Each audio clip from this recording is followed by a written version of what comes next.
বোচাগঞ্জে আদিবাসী দিবস উদযাপন। দিনাজপুরের বোচাগঞ্জে বর্ণাঢ্য আয়োজনে আন্তর্জাতিক আদিবাসী দিবস পালিত হয়েছে। শনিবার ৯ আগস্ট সকালে বোচাগঞ্জ উপজেলার সাদামহল কাটাবাড়ি মিশন মাঠ প্রাঙ্গণে আয়োজন করা হয় সাংস্কৃতিক অনুষ্ঠান, তীর নিক্ষেপ প্রতিযোগিতা ও আলোচনা সভা। এতে উক্ত অঞ্চলের বিভিন্ন এলাকা থেকে কয়েক শতাধিক আদিবাসী নারী ও পুরুষ অংশগ্রহণ করেন। তীর নিক্ষেপ প্রতিযোগিতায় পুরুষ দলে প্রথম হয়েছে দরগাপাড়া জাগরতী দল এবং মহিলা দলে প্রথম হয়েছে দস্তমপুর দল।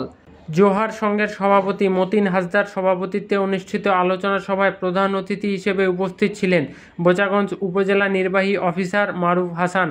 বিশেষ অতিথি হিসেবে উপস্থিত ছিলেন উপজেলা প্রাণী সম্পদ কর্মকর্তা ডাক্তার আবু কায়েস বিন আজিজ, ৬ নং রনগাঁও ইউনিয়নের chairman Nimai Chandra Deb Sharma, university of liberal arts বাংলাদেশের বিভাগীয় প্রধান অধ্যাপক ডক্টর শাহনাজ হোসেন জাহান নীলা, মহেশপুর ইউনিয়নের সহকারী পাল পুরোহিত ফা আলবার্ট সরেন, বোচাগঞ্জ থানার অফিসার ইনচার্জ মোহাম্মদ হাসান জাহিদ সরকার এবং রিসার্চ ইনিশিয়েটিভ বাংলাদেশ রিব এর senior programme officer Motiur Rahman.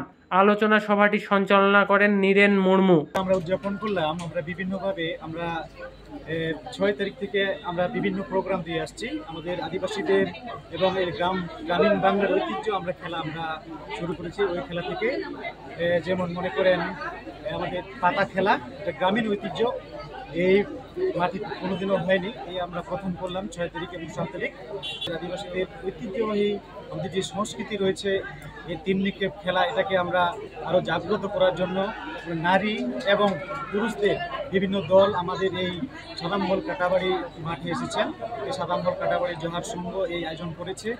এই দিবসের মূল প্রতিপাদ্য বিষয় হচ্ছে যে আদিবাসীদের যে অধিকার, আদিবাসীরা যে তাদের অধিকার থেকে দীর্ঘদিন ধরে বঞ্চিত হচ্ছে, তারা যে তাদের ভূমির যে অধিকার, তাদের শিক্ষার যে অধিকার, তাদের বাসস্থানের যে অধিকার, সেই অধিকার থেকে তারা যে বঞ্চিত হচ্ছে।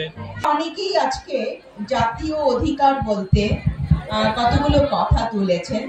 অবশ্যই আজকে আমাদের আন্তর্জাতিক আদিবাসী দিবসে আমাদের সকলের স্লোগান হওয়া উচিত যে আসুন আমরা সকল জাতিগোষ্ঠী মিলে একসাথে আসুন আমরা একটি নতুন বাংলাদেশ গড়ে তুলি, যে বাংলাদেশে আমরা সবাই একই সাথে স্বপ্ন দেখব।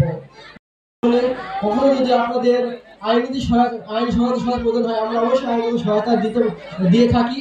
এবং আজকে একটা ভালো লাগছে, আমাদের পাশে আমিন সরেন বলছিলেন আমাকে, দাদা আপনারা একটা মামলা করেছিলেন জমি সংক্রান্ত কাজে, মামলা আমরা জিতেছি, আপনারা মিষ্টি খেয়ে যাবেন। আমাদের মিষ্টি খাইতে হবে না, শুধু আপনাদের অধিকারটা বুঝে আদায় করে নেন।